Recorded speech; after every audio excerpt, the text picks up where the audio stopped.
দর্শক, পৃথিবীতে মানুষের কত রকম প্রতিভা রয়েছে, তার মধ্যে একটা এক্সেপশনাল প্রতিভাবান মানুষকে দেখাবো, যিনি যে কোনো বাড়ি একটুখানি দেখলে হুবহু সেই বাড়িটার রেপ্লিকা কপি তৈরি করতে পারে। শুধু বাড়ি না, বাড়ির আশেপাশের যে গাছ গছালি মানে যে জিনিসগুলো রয়েছে সবগুলোই হুবহু তৈরি করতে পারে। দেখুন এই লোকটা, এই যে এখানে একটা বাড়ি রয়েছে, এটা গ্রামের বাড়ি। দেখুন একটু লক্ষ্য করে গ্রামের বাড়িতে কি কি থাকে, ওই বাড়ির আশেপাশে কি কি থাকে, মানে প্রাকৃতিক পরিবেশের মধ্যে কি কি থাকে, সব কিছু এতটা নিখুঁতভাবে তৈরি করছে ছোট্ট ছোট্ট আকারে। মানে যে কেউ সামনাসামনি দেখলে প্রথমে ভাববে, যদি বলে না দেয় তাহলে ভাববে এটা অরিজিনাল বাড়ি, বাট না। এই যে দেখতে পাচ্ছেন এখানে সবজি তৈরি করছে, এই যে দেখতে পাচ্ছেন সম্ভবত পাতাকপি বা বাঁধাকপি বলা হয়, সেটা তৈরি করছে। এই যে গাছ তৈরি করলো, দেখুন কালারগুলো করছে, কম্বিনেশন কালারের যে একদম ন্যাচারাল যে কালারগুলো সেগুলো ফুটিয়ে তুলেছে। যে বেড়া তৈরি করছে, যে মই তৈরি করেছে, তারপরে টিনের ওপরে ইট দিয়ে চাপা দেওয়া আছে। মানে গ্রামে একটা বাড়ি যেমন হয়, যেমন এইটা একটু নিম্নবিত্ত পরিবারের, আর আগেরটা ছিল মধ্যবিত্ত পরিবারের বাড়ি। দেখুন গরিব মানুষের একটা বাড়ি কতটা মানে নিখুঁতভাবে সে তুলে ধরেছে। গরু আছে এখানে, আর মাটির বাড়ি, জানালার গ্রিলগুলো কাঠের। এই যে দেখতে পাচ্ছেন একজন লোক বসে আছে, এখানে প্যান্ট শুকাতে দেওয়া আছে, খড়িগুলো রয়েছে। এই যেখানে মিষ্টি কুমড়া দেখাচ্ছে, ঝাড়ু, চালা, কি চমৎকার। এই যে ব্রেঞ্চ আছে একটা, এই যে পাথরগুলো আছে, কি নিখুঁতভাবে সে তুলে ধরেছে জিনিসটা দেখুন।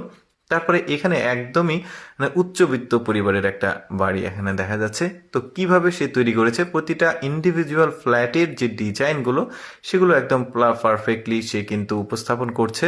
বেশ দারুণ। এই যে জানালার উপর একটু টিন থাকে, এসির যে মেশিনটা সেইটা, এই যে বাথরুমের যে পাইপগুলো থাকে, পানির পাইপ, এই যে দেখতে পাচ্ছেন এখানে কি সুন্দরভাবে সে পুরো বাড়িটার যে ডিজাইন দেখতে পাচ্ছেন তুলে ধরেছে। এবার আরেকটা বাড়ি দেখায়, এটা আবার মধ্যবিত্ত পরিবারের বাড়ি। এখানে আবার একটা পাওয়ার টিলার দেখা গেল। তারপরে বাড়ির মধ্যে মানুষ বসে থেকে যে আড্ডা দেয়, তারপরে যে জানালা দরজার যে কালারগুলো। তবে মানে এই যে বাড়িগুলো, এগুলোর যে সৌন্দর্য ফুটিয়ে তুলছে, এটার মানে সবচাইতে বড় ব্যাপার কি জানেন? সবচাইতে বড় ব্যাপার হচ্ছে এর কালার কম্বিনেশন। কারণ কালারটা যদি পারফেক্টলি ম্যাচ না করে তাহলে দেখতে ভালো লাগবে না। তবে এই ব্যক্তি একদম কালারটা পারফেক্টলি করছে। ভুট্টা দেখা যাচ্ছে, এখানে বাইক দেখা যাচ্ছে, কি চমৎকার ভাবে সে আসলে সবকিছু তুলে ধরেছে। এখানে চুলা দেখা যাচ্ছে, চুলার উপরে পাইপ, কয়েকজন বসে আছে, টালের যে কালার হয় চালার সে কালার। তারপরে এখানে একটা বাড়ি আছে, এটা একটু মধ্যবিত্ত বাড়ি, সবাই ধরুন ভাড়া থাকে, ছোট ছোট ফ্ল্যাট, ওই রকম একটা বাড়ি এখানে তুলে ধরেছে। গ্রিলগুলো দেখুন একদম পুরনো যে থাকে, গ্রিলের যে জামা কাপড় শুকাতে দেওয়া থাকে সেগুলো, ইটের কালার, এই যে দেখতে পাচ্ছেন। মানে ওভারঅল বেশ চমৎকার। আমি সবসময় চেষ্টা করি আপনাদের সামনে অদেখা ভিডিওগুলো উপস্থাপন করতে। এরকম ভিডিও প্রতিদিন দেখতে ভালো লাগলে লেটস গো ফেসবুক পেজটি ফলো রাখুন। আজকে